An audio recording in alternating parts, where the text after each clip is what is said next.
கர்த்தருடைய பரிசுத்த நாமத்திற்கு மகிமை உண்டாவதாக.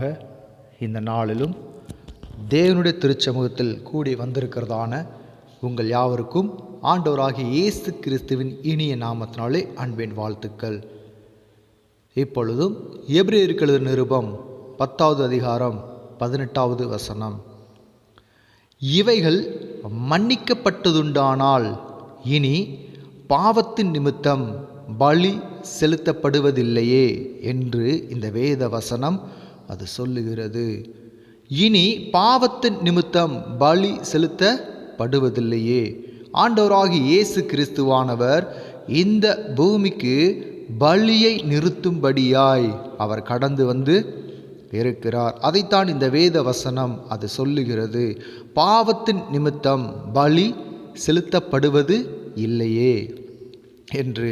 ஏனென்று நாம் பார்ப்போமேயானால் பழைய ஏற்பாட்டு நாட்களிலே நியாயப்பிரமாணத்தின்படி பாவத்திற்காக ஒரு மிருகத்தினுடைய இரத்தம் என்ன செய்யப்படுகிறது? சிந்தப்படுகிறது. அந்த பலியின் நிமித்தமாய் ஒரு மனுஷனுடைய பாவம் என்ன செய்யப்பட்டது? மன்னிக்கப்பட்டது என்று நாம் வேதத்திலே நாம் வாசிக்கிறோம். அப்படி மிருகத்தினாலே, ஆட்டுக்குட்டியினாலே அல்லது காளையினாலே சிந்தப்படுகிறதான இரத்தத்தின் நிமித்தமாய் மனிதர்களுடைய பாவங்கள் என்ன செய்யப்பட்டது? பழைய ஏற்பாட்டு நாட்களிலே மன்னிக்கப்பட்டது. அப்படி மன்னிக்கப்பட்டபடியினாலே மனிதர்கள் தொடர்ந்து என்ன செய்தார்கள்? பாவம் செய்தும் பலிகளை செலுத்தியும் வந்தார்கள். இது நிமித்தமாய் பாவம் பெருகிற்று, பலிகளும் பெருகிற்று. அதனால்தான் ஆண்டவராகிய இயேசு கிறிஸ்துவானவர் இந்த பலிகளை நிறுத்தும்படியாய் அவர் இந்த பூமிக்கு என்ன செய்தார்? கடந்து வந்தார். அதைத்தான் நாம் என்ன செய்கிறோம்? வேத வசனத்திலே நாம் வாசிக்கிறோம். எபிரேயர்கள் நிருபம் 7வது அதிகாரம் 27வது வசனம்.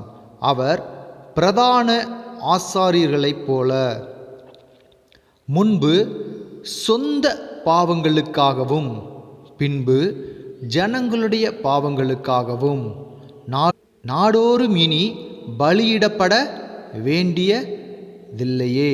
ஏனெனில் தம்மை தாமே பலியிட்டதினாலே இதை ஒரே தரம் செய்து முடித்தார். ஆண்டவராகிய இயேசு கிறிஸ்துவானவர் தம்மை தாமே பலியாக ஒப்பு கொடுத்தபடியினாலே இனி என்ன செய்ய வேண்டியதில்லை? பலி செலுத்தப்பட வேண்டியது இல்லை. இதை ஆண்டவராகிய இயேசு கிறிஸ்துவானவர் ஒரே தரம் செய்து முடித்தார்.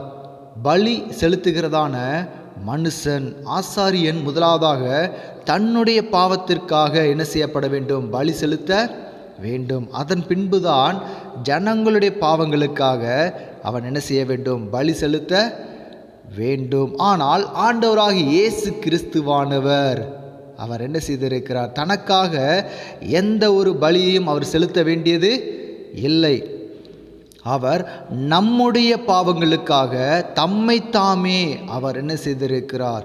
சிலுவையிலே ஜீவ பலியாய் அவர் ஒப்பு கொடுத்து இருக்கிறார். அவருடைய அந்த ஒரே பலியினாலே மனுஷர்களுக்கு எது உண்டாகிற்று? பாவ மன்னிப்பு உண்டாகி விட்டது. அதைத்தான் ஆண்டவராகிய இயேசு கிறிஸ்துவானவர் ஒரே தரம் செய்து முடித்தார். இனி பலி என்பது செலுத்தப்பட வேண்டியது இல்லை. தொடர்ந்து பாவத்தில் இருந்ததான ஜனங்கள் பலிகளை செலுத்திவிட்டு துணிகரமாய் பாவத்தை செய்து வந்தார்கள். ஆதலால் தான் ஆண்டவராகிய இயேசு கிறிஸ்து அவர் இந்த பலிகளை நிறுத்தும்படியாய் அவர் பூமிக்கு கடந்து வந்தார். ஒரே பலியாய் தம்மை தாமே என்ன செய்திருக்கிறார்? ஒப்பு கொடுத்து இருக்கிறார். எபிரேயருக்கு எழுதின நிருபம் 9வது அதிகாரம் 14வது வசனம் அது இவ்வாறாக சொல்லுகிறது. நித்திய ஆவியினாலே தம்மை தாமே பழுதற்ற பலியாக தேவனுக்கு ஒப்பு கொடுத்த கிறிஸ்துவினுடைய இரத்தம் ஜீவனுள்ள தேவனுடைய பிள்ளைகளுக்கு தேவனுக்கு ஊழியம் செய்வதற்கு உங்கள் மனசாட்சியை செத்த கிரியைகளற சுத்திகரிப்பது எவ்வளவு நிச்சயம். ஆண்டவராகிய இயேசு கிறிஸ்துவுக்கு ஊழியம் செய்வதற்கு, ஜீவனுள்ள இயேசு கிறிஸ்துவுக்கு ஊழியம் செய்வதற்கு உங்கள் மனசாட்சியை செத்த கிரியைகள் அற சுத்திகரிப்பது. செத்த கிரியைகள் என்று தேவனாகிய கர்த்தர் அவர் சொல்லுகிறதினுடைய காரியம் என்ன என்று நாம் பார்த்தோமேயானால், அது நியாயப்பிரமாணத்தின் பலிகளைத்தான். நியாயப்பிரமாணத்திலே கட்டப்பட்டு இருந்ததான ஜனங்களை அவர் என்ன செய்கிறார்? தம்முடைய இரத்தத்தினாலே சுத்திகரிக்கிறவராய் பழைய காரியங்களை, பழைய கிரியைகளை, பழிமுறைகளை அவர் என்ன செய்கிறார்? ஒழித்துவிட்டு ஆண்டவராகிய இயேசு கிறிஸ்துவினுடைய இரத்தத்தினாலே என்ன செய்திருக்கிறார்? புதிய மனுஷனாக, புதிய கிரியைகளுக்குள்ளாக அவர் நம்மை என்ன செய்திருக்கிறார்? அழைத்து வந்தும் இருக்கிறார். ஆதலால் இது போன்றதான செத்த கிரியைகளினாலே பழைய பாவங்களை, பழைய மனுஷனை நாம் விட்டுவிட்டு ஆண்டவராகிய இயேசு கிறிஸ்துவுக்குள் புதிய மனிதர்களாய் நாம் புதிய நடக்கையிலே, புதிய ஒழுக்கங்களிலே நாம் என்ன செய்ய வேண்டும்? கிறிஸ்துவை பின்பற்றி நடக்க வேண்டும். அதைத்தான் தேவனாகிய கர்த்தர் அவர் சொல்லி இருக்கிறார். செத்த கிரியைகள் அற சுத்திகரிப்பது எவ்வளவு நிச்சயம் என்று அவர் சொல்லுகிறார். நம்முடைய வாழ்க்கையிலும் அநேக நேரங்களிலே பழைய பாவங்கள், பழைய மனுஷனை நாம் விடாதவர்களாய் அதையே நாம் என்ன செய்து கொண்டு இருக்கிறோம்? பிடித்து கொண்டு இதன் மூலமாய் எனக்கு என்ன இது உண்டாகி இருக்கிறது? ரட்சிப்பு உண்டாகி இருக்கிறது என்று நாம் அதை விசுவாசித்து ஆண்டவராகிய இயேசு கிறிஸ்துவை நாம் என்ன செய்து விட்டுகிறோம்? மறுதலித்து விடுகிறோம்.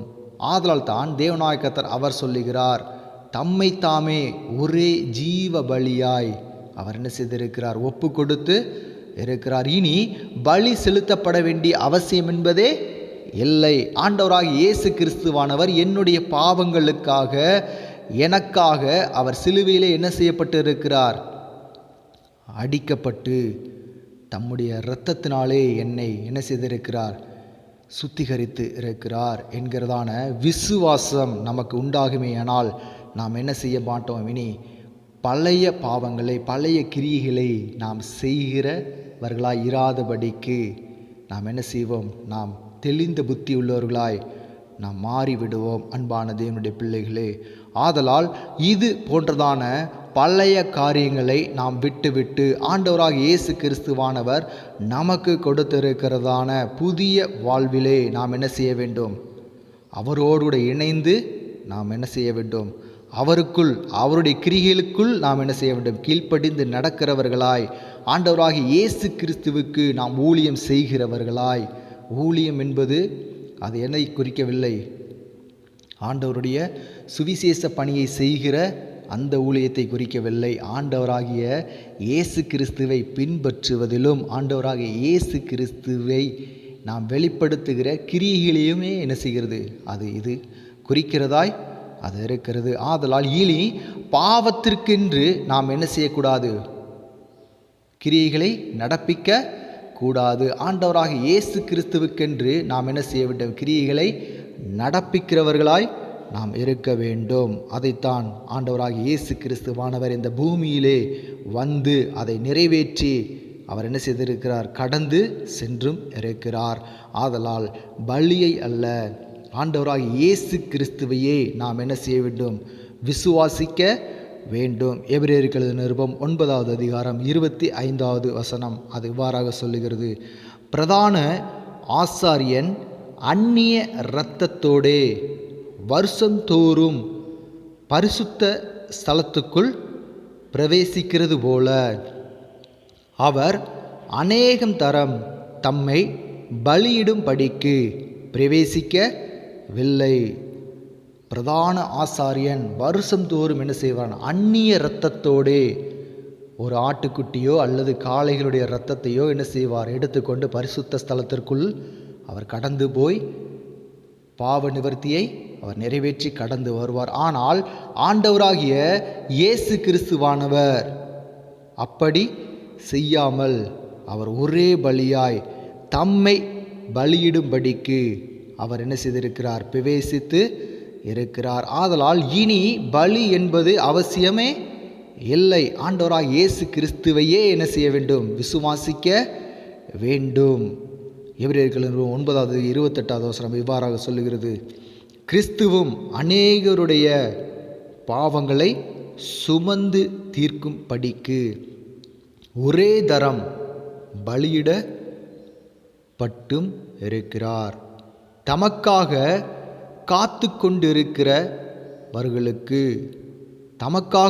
கொண்டிருக்கிறவர்களுக்கு இரட்சிப்பை அருளும்படி இரண்டாம் தரம் பாவம் இல்லாமல் தரிசனம் மாவார் என்று வேதவசனம் அது சொல்லுகிறது. ஆண்டவராகிய இயேசு கிறிஸ்துவும் அநேகருடைய பாவங்களை அவர் என்ன செய்திருக்கிறார்?